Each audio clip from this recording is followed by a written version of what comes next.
கலைஞர் நூற்றாண்டை முன்னிட்டு தமிழ்நாட்டினுடைய 234 தொகுதியிலும் கலைஞர் சிலை நடக்க வேண்டும் என்று நம்முடைய முதலமைச்சர் அவர்கள், கழக தலைவர் அவர்கள் உத்தரவிட்டிருந்தாங்க, ஆணையிட்டிருந்தாங்க. அந்த வகையில இன்றைய தினம் கலைஞர்களுக்கு நெருக்கமான இந்த கும்பகோணம் மண்ணில கலைஞருடைய தோட்டத்தோடு திருவள்ளுவர் சிலையும் நான் தேர்ந்தெடுக்கின்ற அந்த பெருமையை அடைந்திருக்கின்றேன்.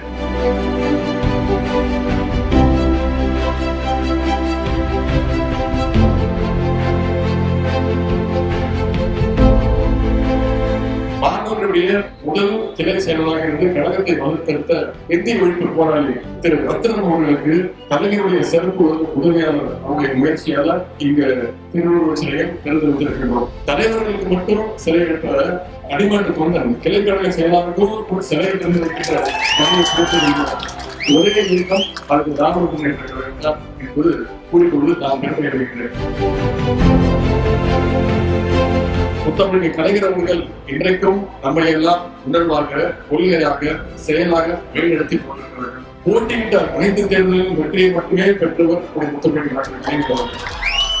நம்முடைய கலைஞருடைய திருவுருவச் சிலைகளை தேர்ந்தெடுக்கின்றோம் என்றால் கலைஞருடைய கொள்கைகளை, லட்சியங்களை, உணர்வுகளை தமிழ்நாடு முழுவதும் கொண்டு சேர்க்கிறோம் என்றுதான் அர்த்தம்.